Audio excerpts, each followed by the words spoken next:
కలియుగ వైకుంఠం వెంకన్న దర్శనం కోసం భక్తులు 1000 కళ్ళతో ఎదురు చూస్తుంటారు. కనులారా ఆ స్వామిని దర్శించుకునేందుకు దేశ విదేశాల నుంచి భక్తులు తిరుమలకు వస్తుంటారు.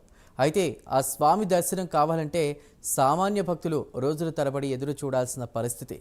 ప్రభుత్వాలు అధికారులు మారినా ఇదే తీరు. ప్రభుత్వాలు మారినప్పుడల్లా నిబంధనలను మారుస్తూ ఉండడం సామాన్యుడికి పెద్ద కష్టంగా మారింది. స్వామి దర్శనం ఎప్పుడవుతుందో అని 1000 కళ్ళతో ఎదురు చూసే భక్తులు మారిన నిబంధనలు తెలియక పడే అవస్థలు అన్నీ ఇన్ని కావు. దర్శనం కోసమే కాదు, వసతి సౌకర్యం కూడా లేక భక్తులు ఎన్నో ఇబ్బందులు పడుతుంటారు.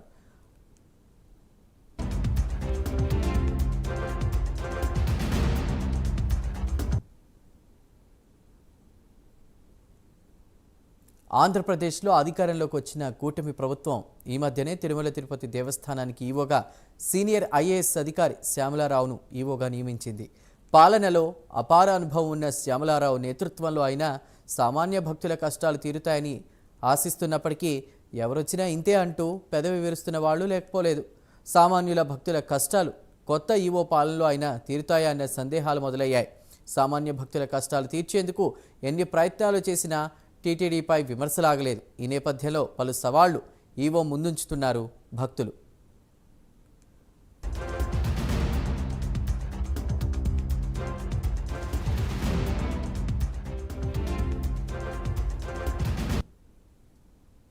అందులో మొదటిది శ్రీవారి బ్రేక్ దర్శనం సమయం. గతంలో శ్రీవారి బ్రేక్ దర్శనం వేళ ఉదయం 8 గంటలకు ఉండేది. వైఎస్ఆర్సీపీ ప్రభుత్వం వచ్చాక ఆ సమయాన్ని 12 గంటలకు మార్చారు. దీంతో సామాన్య భక్తులకు తీవ్ర ఇబ్బందులు ఎదురవుతున్నాయి. ముందు రోజు రాత్రి క్యూ లైన్లోకి వెళితే మర్నాడు మధ్యాహ్నం తర్వాత కానీ దర్శనం దొరకడం లేదు. వీఐపీలు ఉదయమే రాలేరన్న అప్పటి ఈవో ధర్మారెడ్డి అభిప్రాయం మేరకు వీఐపీ బ్రేక్ దర్శనం వేళలో మార్పులు చేసినా ఇప్పుడు భక్తుల కోరిక మేరకు ఆ సమయాన్ని గతంలో లాగా ఉదయం 8 గంటలకు మార్చాలని డిమాండ్ చేస్తున్నారు. ఇదే కనుక జరిగితే సామాన్య భక్తులకు పెద్దపీట వేసినట్లు అవుతుంది.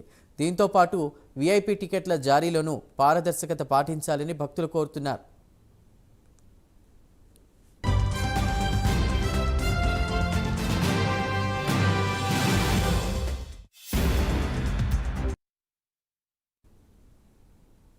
దీంతో పాటు తిరుమల కొండ మీదకు నడిచి వెళ్లే భక్తులకు సులువుగా దర్శనం టోకెట్లు దొరకడం లేదు.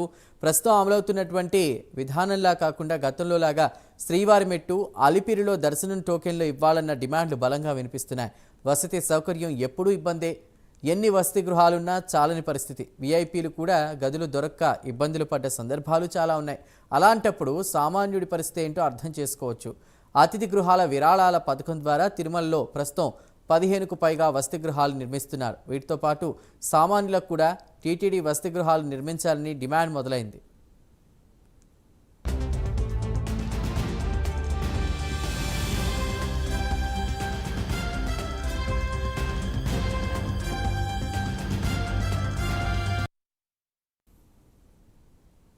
ఇక తిరుమల లడ్డూ నాణ్యతపై సందేహాలు ఎప్పటి నుంచో కొనసాగుతున్నాయి.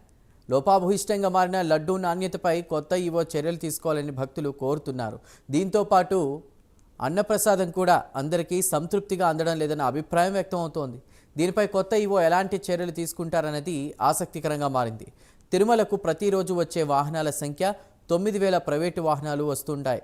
వీటితో పాటు 1200 ఆర్టీసీ బస్సులు వస్తుంటాయి. దీంతో కొండ మీద అంతకంతకు పార్కింగ్ సమస్య పెరుగుతోంది. తీవ్రంగా మారుతున్న ఈ సమస్యను అధికారులు ఎలాంటి పరిష్కారం చూపిస్తారో అని అందరూ ఎదురు చూస్తున్నటువంటి పరిస్థితి.